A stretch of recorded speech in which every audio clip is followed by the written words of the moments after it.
আসসালামু আলাইকুম, কেমন আছেন সবাই? নিশ্চয়ই সবাই খুব ভালো আছেন।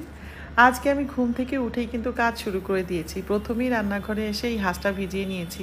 হাঁসটা যদিও অতটা ভালো না, ওই ব্রয়লার মুরগির মতো চাষের হাঁস আর কি। তো মেয়েটা চেয়েছিল, মানে ঢাকায় আসার আগেই বলেছিল যে বাসায় এসে হাঁস খাবে। আমার মনেই ছিল না।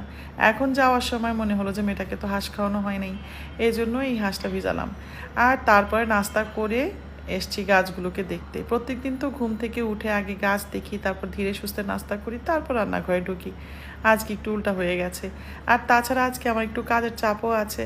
এখানে টুকটাক রান্নাবান্না করে একটু বাজার করতে হবে, তারপর আয়নের চুল কাটাতে হবে, এরপর সন্ধ্যার পরে আবার 2টা টেস্টও করাতে হবে হসপিটালে যেয়ে। তো এইসব আর কি। আর সবচেয়ে খুশির বিষয় হলো যে আজকে শিউলি তাড়াতাড়ি চলে এসছে। 2 দিন গ্যাপ দিয়েছিল, আজকে চলে এসছে। আসলে আমরা যাদেরকে নিয়ে, মানে যাদের সাহায্য নিয়ে সবসময় কাজকর্ম করি, ওরা যদি না আসে তখন কিন্তু আমাদের খুব কষ্টই হয়।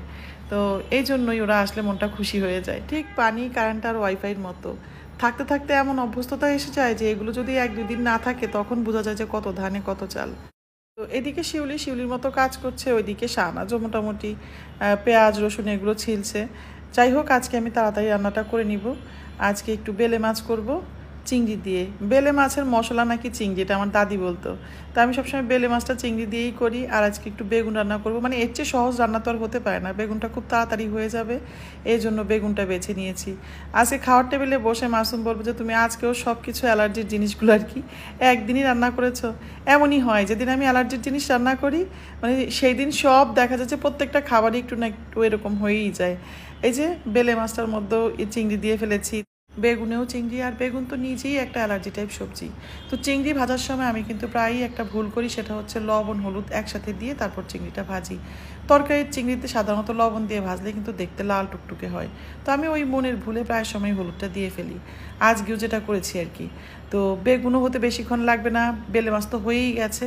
এখন শুধু হাঁসটা, আজকের হাঁসটা সবচেয়ে বাজে হাঁস।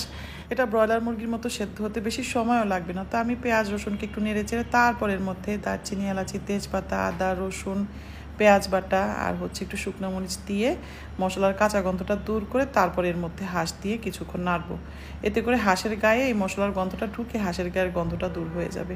আমরা হাঁসে আবার একটু আদাটা বেশি খাই। 3-4 মিনিট হাঁসটাকে মশলার সাথে মিশিয়ে নিয়েছি। এবার লবণ হলুদ মরিচ গুঁড়া দিয়ে ঢেকে নেড়ে ভালোভাবে কষিয়ে নেব। মানে কোনো পানি দিব না, কষাতে কষাতে যখন উপরে একটু তেল চলে আসবে তখন আমার নিজের করা দারচিনি আর এলাচির গুঁড়াটা দিয়ে দিব। আর তারপরে অল্প অল্প পানি দিয়ে এটাকে কষিয়ে কষিয়ে রান্না করে নিব। রান্নার শেষে 14 জিরা গুঁড়া ছিটালেই চলবে। খেয়ে দিয়ে চলে এসেছি বাজার করতে, কারণ 2 দিন পরই আমার ভাগ্নিকে আমাদের বাসায় ইনভাইট করেছি, ও আসবে। এজন্য একটু ভাবলাম যে আরও একটু চিংড়ি নেই, চিংড়ি আছে ঘরে, আর একটু মাছ নেই। বাজার করতে কিন্তু খুব একটা সময় লাগে না, এই সময় লেগেছে শুধু আয়নের চুলটা কাটতে আর একটা দোকানে ঢুকেছিলাম।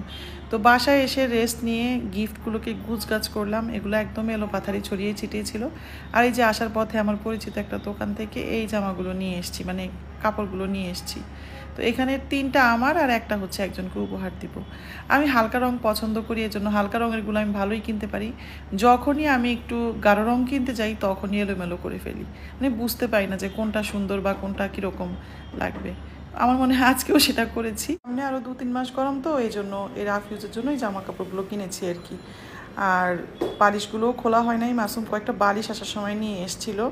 তো মাসুম এনেছে, কিন্তু আমার ননদ এগুলো আমাদেরকে গিফট করেছে। এই যে এই বালিশগুলো, এগুলো ফাইবারের, আমরা এখান থেকে কিনেছি। সেগুলো একটু বড় সাইজের আর এগুলো ছোটো। ইয়ালোতে এই বালিশগুলো কিনতে পাওয়া যায়। তো সব কিছু মোটামুটি গুছিয়ে ড্রয়িং রুমে এসে বসে দেখি যে ভালো লাগছিল না ঘরে থাকতে, তো চলে এসেছি ছাদে। এটা হচ্ছে আমাদের ঘরের পাশের ছাদটা। আমার খুবই ভালো লাগে ওই পাশের বাড়ির ছাদটা, খুব সুন্দর করে গোছানো। যখনই ছাদে উঠি তখনই ওই ছাদটা একটু দেখে নেই। তো আজকে আর ভিডিওটা কন্টিনিউ করতে পারবো না, এখানেই শেষ করতে হচ্ছে। তো ভিডিওটা যদি ভালো লাগে তাহলে একটু সাপোর্ট করবেন, আর সবাই খুব ভালো থাকবেন। আল্লাহ হাফেজ।